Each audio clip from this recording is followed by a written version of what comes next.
On the 2014 coup anniversary, amid crisis, it is still likely Prayut will be re-elected PM in 2023.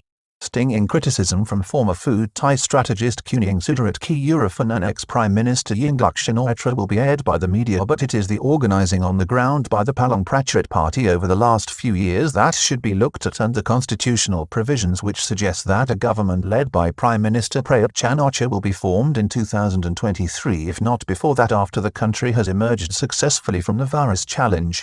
The current political situation has led many younger, urban and educated Thais to seriously consider emigration as an option in recent weeks.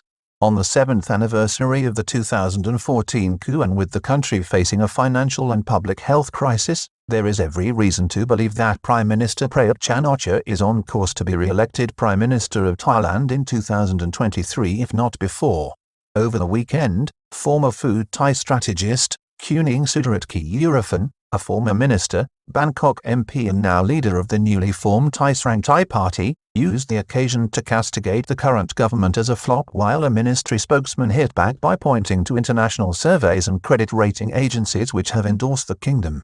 Prayut Chan ocha has been Prime Minister since May 2014 following a coup d'etat, but was elected to the position on the 5th of June 2019 by Parliament and was sworn in before His Majesty King Vajiralongkorn on the 16th of July 2019 following the 24th of March 2019 general election under the 2017 Constitution.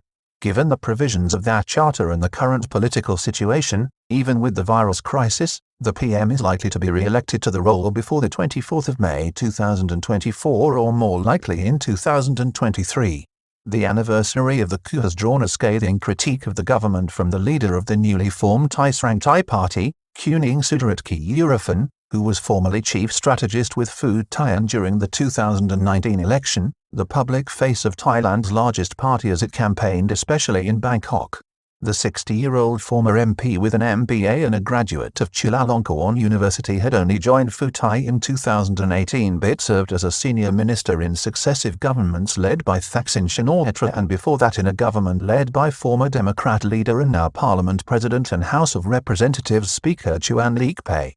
New party leader Sudarat accused the government of borrowing 14 trillion baht, a figure higher than that projected by the government even after new loan on Saturday. She accused the government of wasting opportunities and squandering the kingdom's resources.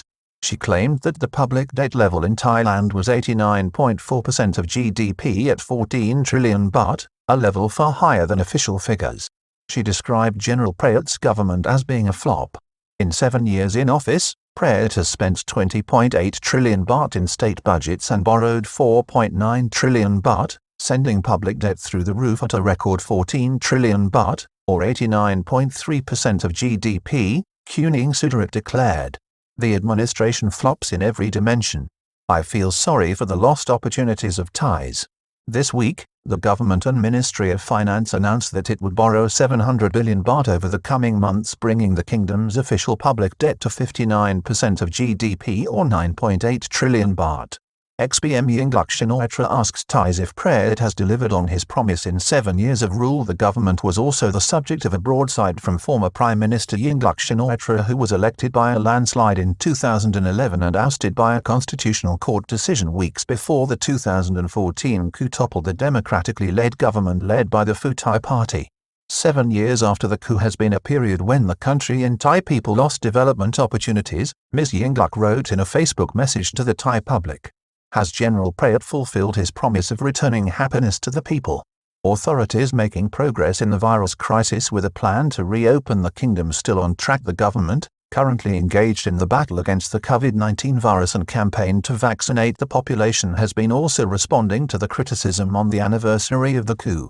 There are reports that it expects to have key provinces surrounding Bangkok fully vaccinated by August, while it is also pushing ahead with its plans to reopen the country to foreign tourism by the end of the year, with Phuket reopening on the 1st of July and 9 key tourist hotspots open by the 1st of October, with a full return to normal in 2022. Government spokesman defends its performance by pointing to international surveys and credit ratings. Government spokesman Anacha Birupachesri, on Sunday, pointed to recent international surveys which showed Thailand is one of the best places in the world to begin a startup business, and to recent credit agency reports from Moody's, Fitch and Standard & Poor's which have maintained a BBB+ rating for the kingdom and emphasized the stability and strength of the country's financial system. Economy can weather the storm caused by third virus wave downturn no matter how rough it gets. Mr. Yingluck also pointed to a report from a Japanese credit agency in Tokyo, Japan Credit Rating Agency Limited, JCR, which explained in detail its confidence in Thailand's ability to weather the current challenge and storm brewed by the virus crisis. Coup that was presented as a fait accompli after a meeting at the Bangkok Army Club in 2014 brought stability and was later approved of by opinion polls. Saturday saw the anniversary of the peaceful and bloodless 2014 coup in Thailand staged by then Army Chief General Prayut Chan ocha amid turmoil with rival street protests in Bangkok. Many Thais and indeed foreigners living in the kingdom welcomed the coup that day. Most submitted to what was presented as a fait accompli following a meeting between the army chief and rival protest leaders at the Army Club in Bangkok. It brought the kingdom and in particular the capital city back from the brink of what appeared to be increasing anarchy with roads and streets closed across the city. Public opinion polls conducted up to 2019 showed majority support for the 2014 coup on the basis that it brought back some semblance of harmony to the country after bitter color-coded divisions were seen between 2005 and 2014. Military junta introduced a new constitution which was put in place in 2017 after a controlled vote. The coup was followed by the National Council for Peace and Order or military junta which ruled with extraordinary powers for over 5 years, leading to a tightly controlled constitutional referendum vote in August 2016 which approved the constitution inaugurated in 2017. Campaigning and commentary against the proposed constitution were limited by the junta. 2 years later, in 2019, Thailand held its first election under the new charter with an election law that favored smaller parties and significantly diluted the representation in parliament of the former ruling party Pheu Thai.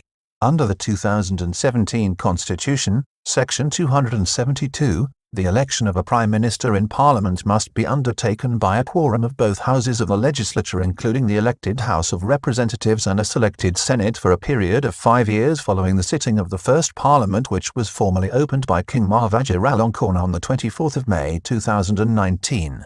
General election highly likely before 2024 or in 2023 which the current PM should win as things stand. This means that it is highly likely that an election will take place in Thailand in 2023 or, at the latest, early 2024, although the former is far more likely. It is also an election that the ruling government Palang Pracharat Party has every chance of winning. The governing party has scored some well-orchestrated by-election wins in different and strategically important parts of the country over the past year in spite of street protests in Bangkok led by student activists which do not necessarily represent the views of the average Thai voter. By-election wins in recent times augur well for the Palang Pracharat Party's chances of retaining power. There are reports that the Palang Pracharat Party has been organising on the ground in key constituencies throughout Thailand led by able organisers such as controversial Deputy Agriculture Minister, Thammanat Prompao.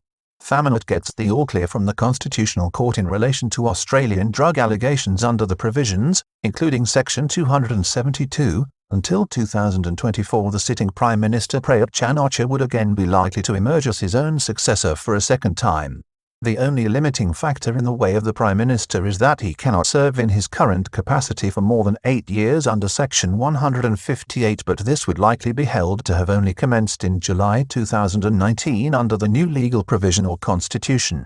A cohort of young people consider emigration, of course, failure to control the virus or a resurgence of viral street protests on the streets before an election in either 2023 or late 2022 may foil the government's plans, but right now, that looks unlikely.